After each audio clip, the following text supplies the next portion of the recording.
Hi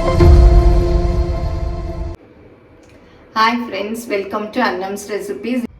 இன்னைக்கு இந்த வீடியோவில் எள்ளுருண்டை வெள்ளை எள்ளை வச்சு எப்படி செய்யலான்னு பார்ப்போம். நான் ஏற்கனவே எள்ளுருண்டை கருப்பு எள்ளை வச்சு பாகு வச்சு அதை அரைக்காமல் செஞ்சுருக்கேன். இது ரொம்ப ஈஸி, பேச்சுலர் பிகினர் சின்ன பிள்ளை கூட செஞ்சிடலாம், ரொம்ப ஈஸியானது. இது உடம்புக்கும் அவ்வளோ நல்லது. பிள்ளைங்களுக்கு ரத்தம் இல்லை அப்படின்னு சொன்னோம்னா இந்த எள்ளுருண்டையை செஞ்சு டெய்லி ஒரு உருண்டை கொடுத்தோன்னா ரத்தம் அதிகரிக்கும். இதுக்கு ஒரு பழமொழியே இருக்குது, இளைச்சவனுக்கு எள்ளு கொளுத்தவனுக்கு கொள்ளுன்னு. அதாவது ஒல்லியாக இருக்க பிள்ளைங்களுக்கெலாம் எள்ளை ரெகுலராக கொடுத்தோன்னா அவங்களுக்கு ஹீமோக்ளோபின் லெவல் கூடிரும். இப்போ இந்த எள்ளுருண்டையை எப்படி செய்யலான்னு பார்ப்போம். எள்ளுருண்டை பிள்ளையார் சதுர்த்திக்கு நம்ம நிறைய பிரசாதங்கள்லாம் செய்வோம், அதில் எள்ளுருண்டையும் நிறைய பேர் செய்வாங்க. இப்போ இந்த எள்ளுருண்டை எப்படி செய்யலான்னு பார்ப்போம். எங்கள் ப்ராடக்ட்ஸ் எல்லாம் யூடியூப்பில் கமெண்ட்ஸ்க்கு கீழே வந்துட்டுருக்கு.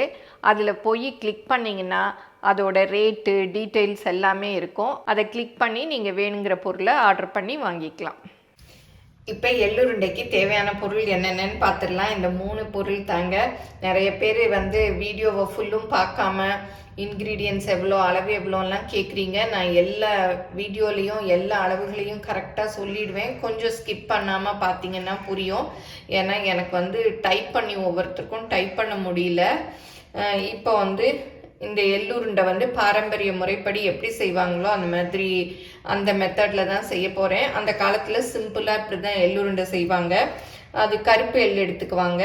நான் வெள்ளை எள் 1/2 கப் எடுத்திருக்கேன். 1/4 கப்பு வெல்லம். எந்த கப்பில் நீங்கள் எடுத்தாலும் 1/2 கப்பு எள் எடுத்திங்கன்னா 1/4 கப்பு வெல்லம், 1/4 டீஸ்பூன் ஏலக்காய் பொடி. இவ்வளோதான், 3 பொருள் தான். நிறைய பேர் வேர்க்கடலை அதெல்லாம் சேர்த்து செய்வாங்க. இப்போ கொஞ்சம் கொஞ்சம் மாற்றி செஞ்சுக்கிறாங்க. அந்த காலத்தில் என்ன பண்ணுவாங்கன்னா எள்ளை வானலியில் வறுத்துட்டு அதை ஆட்டோரில் போட்டு அதை இடிச்சிட்டு இந்த வெல்லத்தையும் போட்டு இடித்து ஏலக்காய் பொடி போட்டு உருட்டி செய்வாங்க. இப்போ நம்ம அந்த மாதிரி மெத்தட் தான் செய்ய போகிறோம். வாங்க எப்படி செய்யலான்னு பார்ப்போம். நீங்கள் கருப்பு எள் எடுக்கிறதா இருந்தால் அதை கழுவிட்டு அதில் நிறைய கல் மண் தூசெல்லாம் இருக்கும். கழுவிட்டு நல்ல கல் இல்லாமல் அரிச்சிட்டு காய போட்டு நீங்கள் அப்புறம் வறுத்துக்கலாம். இது வெள்ளை எள் ரொம்ப க்ளீனாகவே இருக்குது, பார்த்துட்டேன், ஒன்றுமே இல்லை. அதனால நான் சும்மா அப்படியே எடுத்துக்கிறேன். இப்போ இந்த மாதிரி ஒரு கடாய் வச்சுட்டு அதில் எள் போட்டுட்டு அடுப்பை மீடியமில் வச்சுக்கோங்க. ஏன்னா சின்னதாக இருக்கிறதுனால சீக்கிரம் கருகிடும். அடுப்பை குறைச்சி வச்சுட்டு கைவிடாமல் கிளறணும். நல்ல எள்ளு பொரியணும். நீங்கள் வேர்க்கடலை சேர்க்குறதா இருந்தாலும் இந்த மாதிரி வறுத்துட்டு வேர்க்கடலையை எள்ளு கூட சேர்த்து பண்ணிக்கலாம். சிலர் வேர்க்கடலையை அரைக்காமல் முழுசாக போட்டு கூட செய்வாங்க. சிலர் எள்ளோடு சேர்த்து அரைச்சும் பண்ணுவாங்க. அவங்கவுங்க மெத்தடு. நான் ஏற்கனவே எள்ளில் முழுசாக பாகு எடுத்து உருண்டுற மாதிரி வீடியோஸ் கூட போட்டிருக்கேன்.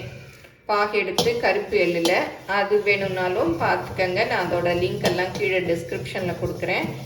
இப்போ பாருங்கள், கொஞ்சம் கலர் சேஞ்ச் ஆயிடுச்சு. கொஞ்சம் சப்பையாக இருந்த எள்ளு கூட பாருங்கள் கொஞ்சம் குண்டாக வந்திருக்கு. பாருங்கள், குண்டாக வந்திருக்கு. இப்போ அந்த பொரியிற சத்தம் கூட கேட்குது. இன்னும் கொஞ்சம் பொரியணும். பாருங்கள், லைட்டாக பொரியிற சத்தம் கேட்குது. உங்களுக்கு கேட்குதான்னு தெரியல. நல்லா செவந்திருச்சு, போதும். இதுக்கு மேலே விட்டால் கருக்கிடும். அடுப்பை ஆஃப் பண்ணிட்டேன். இப்போ இதை ஒரு பிளேட்டில் கொட்டி ஆற வச்சுக்கலாம். இப்போ எள்ளு நல்லா ஆறிடுச்சு. மிக்சியில் போட்டு அரைச்சிக்கலாம். அது மிக்சியில் நம்ம எல்லாம் அரைக்கிற மாதிரி அப்படியே சுத்த விட்டு அரைக்கக்கூடாது, ரிவர்ஸில் விட்டு விட்டு அரைக்கணும். ஏன்னா எள்ளுலேருந்து எண்ணெய் வந்துடும் அப்புறம். அதனால விட்டு விட்டு அரைக்கணும். பாருங்கள், இந்த மாதிரி அரைச்சாச்சு. ரவை பதத்துக்கு அரைச்சிக்கணும். இப்போ வெல்லத்தையும் ஏலக்காய் பொடியும் போட்டுடலாம்.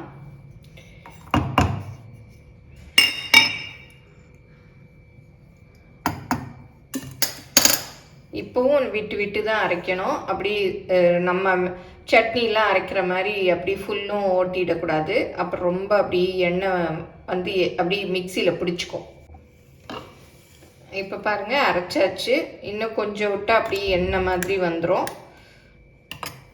இதை இந்த பிளேட்டில் கொட்டிக்கலாம். பாருங்கள், அடியிலெல்லாம் அப்படியே ஒட்டிக்கிச்சு பாருங்கள். எள்ளுலேருந்து ஒரு எண்ணெய் பசை மாதிரி வரும் இல்லையா, அதில் அப்படி அது மிக்சியில் அப்படி பிடிச்சிருச்சு. நான் வந்து இன்றைக்கி கொஞ்சமாக செஞ்சுருக்கேன். நீங்கள் இதே அளவை அதிகமாக பண்ணி கூட நீங்கள் வந்து செஞ்சுக்கலாம், எவ்வளோ வேணுமோ அந்த அளவு. இப்போ இதை நல்லா மிக்ஸ் பண்ணிவிட்டு அப்படியே கையில் உருண்டையாக பிடிச்சிடலாம். எவ்வளோ சைஸ் வேணுமோ அந்த சைஸ்க்கு அப்படி இப்போ இது பண்ணிங்கனாலே நல்லா டைட்டாக பிடிக்க வரும். பாருங்கள், நல்லா வரும். ஏன்னா எள்ளில் அந்த எண்ணெய் பசை இருக்கிறதுனால நல்லா பிடிக்க வரும்.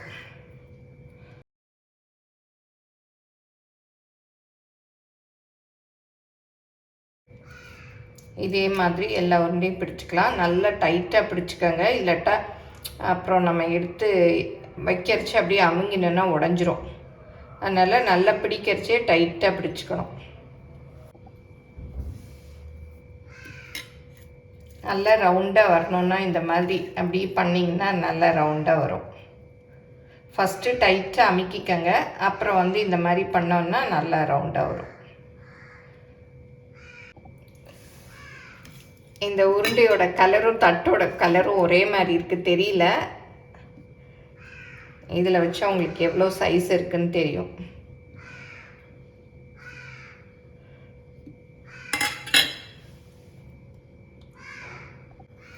நான் இந்த கப்பில் 1/2 கப்பு எள் எடுத்தேன். அதுக்கு பாருங்கள் 7 உருண்டை இந்த சைஸில் வந்திருக்கு. இந்த சைஸில் 7 உருண்டை, 3, 6, 7. இது வந்து ஒரு குட்டி உருண்டை. இதை பார்த்துட்டு உங்களுக்கு எவ்வளோ வேணுமோ நீங்கள் அவ்வளோ வாங்கி செஞ்சுக்கலாம். நீங்களும் சுவையாக சமைக்கணுமா, எங்கள் மசாலா பொடிகளை யூஸ் பண்ணி பாருங்கள். அதெல்லாம் வாங்கணுன்னா ஸ்க்ரீனில் வர்ற வெப்சைட்டுக்கும் வாட்ஸ்அப் நம்பருக்கும் போய் ஆர்டர் பண்ணிங்கன்னா நீங்கள் வேணுங்கிறத வாங்கிக்கலாம். பாருங்கள், எள்ளுருண்டை எவ்வளோ ஈஸியாக பார்த்துருப்பீங்க இல்லையா. டக்குன்னு எள்ளை வறுத்தோன்னா, அதுவும் வெள்ளை எள்ளுன்னா கழுவ கூட வேணாம், அப்படியே வறுத்துட்டு மிக்சியில் போட்டு அரைச்சிக்கலாம். கருப்பு எள் வாங்கினீங்கன்னா தான் அதில் ரொம்ப கல் தூசிலாம் இருக்கும், அதை மாத்திரம் க்ளீன் பண்ணிவிடுங்க. சும்மா போட்டுட்டிங்கன்னா எள்ளுருண்டை சாப்பிடவே முடியாது, கரும்புருன்னு இருக்கும். அதனால் அப்படி பண்ண முடியாதவங்க வெள்ளை எள் வாங்கிக்கோங்க. 3 பொருள் தான் பாருங்கள், வெள்ளை எள், வெல்லம், ஏலக்காய். இதை வச்சு அழகாக ஒரு உருண்டை செஞ்சிட்டோம். இது வந்து நல்ல ஒரு 10 நாளைக்கு கூட நல்லாயிருக்கும், வெளியிலே வச்சு சாப்பிட்லாம். நான் கொஞ்சமாக செஞ்சுருக்கேன், நீங்கள் உங்களுக்கு நிறைய வேணும்னா செஞ்சு பாருங்கள். எப்படி வந்ததுன்னு உங்கள் கமெண்ட்ஸை சொல்லுங்கள். பிடிச்சிருந்தா லைக் பண்ணுங்கள். எங்கள் சேனலை மறக்காமல் சப்ஸ்கிரைப் பண்ணுங்கள். உங்கள் ஃப்ரெண்ட்ஸுக்கும் ஷேர் பண்ணுங்கள். ஃபேஸ்புக், இன்ஸ்டாகிராமில் அனம்ஸ் ரெசிபீஸை ஃபாலோ பண்ணுங்கள். தேங்க்யூ.